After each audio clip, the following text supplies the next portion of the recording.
Enfin le père, poussé à bout par la fermeté de sa fille, se rendit à ses importunités, et, quoique fort affligé de n'avoir pu la détourner d'une si funeste résolution, il alla, dès ce moment, trouver Schahriar, pour lui annoncer que la nuit prochaine il lui mènerait Scheherazade. Le sultan fut fort étonné du sacrifice que son grand vizir lui faisait. « Comment avez-vous pu, lui dit-il, vous résoudre à me livrer votre propre fille ? Sire, lui répondit le vizir, elle s'est offerte d'elle-même. La triste destinée qui l'attend n'a pu l'épouvanter, et elle préfère à sa vie l'honneur d'être une seule nuit l'épouse de votre majesté. Mais ne vous trompez pas, vizir, reprit le sultan, demain, en remettant Scheherazade entre vos mains, je prétends que vous lui ôtiez la vie. Si vous y manquez, je vous jure que je vous ferai mourir vous-même. Sire, repartit le vizir, mon cœur gémira, sans doute, en vous obéissant, mais la nature aura beau murmurer, quoique père, je vous réponds d'un bras fidèle. Schahriar accepta l'offre de son ministre, et lui dit qu'il n'avait qu'à lui amener sa fille quand il lui plairait. Le grand vizir alla apporter cette nouvelle à Scheherazade, qui la reçut avec autant de joie que si elle eût été la plus agréable du monde. Elle remercia son père de l'avoir si sensiblement obligée, et, voyant qu'il était accablé de douleur, elle lui dit, pour le consoler, qu'elle espérait ne se repentirait pas de l'avoir marié avec le sultan, et qu'au contraire il aurait sujet de s'en réjouir tout le reste de sa vie.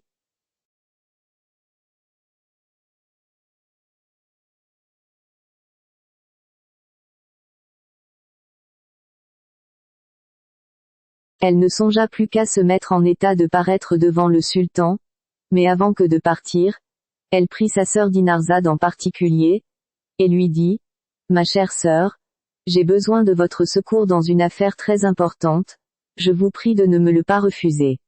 Mon père va me conduire chez le sultan pour être son épouse. Que cette nouvelle ne vous épouvante pas, écoutez-moi seulement avec patience.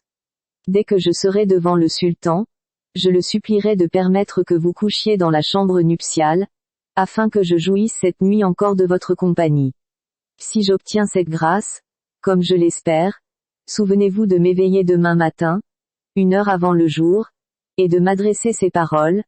Ma sœur, si vous ne dormez pas, je vous supplie, en attendant le jour qui paraîtra bientôt, de me raconter un de ces beaux contes que vous savez.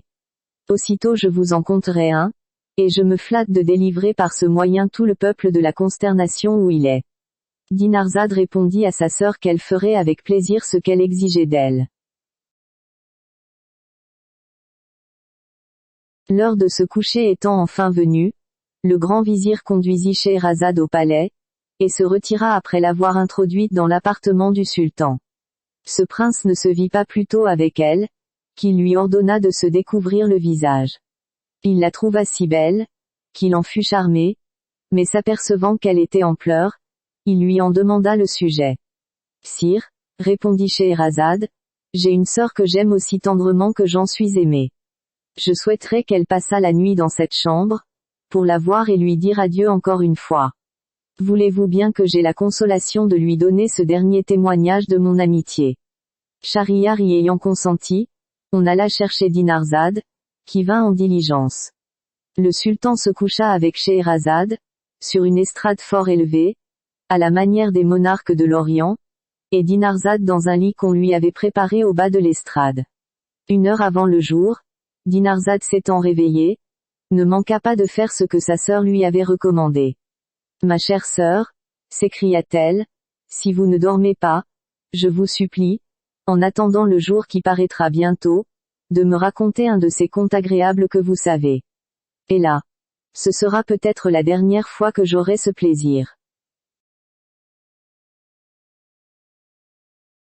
Scheherazade, au lieu de répondre à sa sœur, s'adressa au sultan. « Sire, dit-elle, votre majesté veut-elle bien me permettre de donner cette satisfaction à ma sœur ? » Très volontiers, répondit le sultan. Alors Scheherazade dit à sa sœur d'écouter, et puis, adressant la parole à Schahriar, elle commença de la sorte.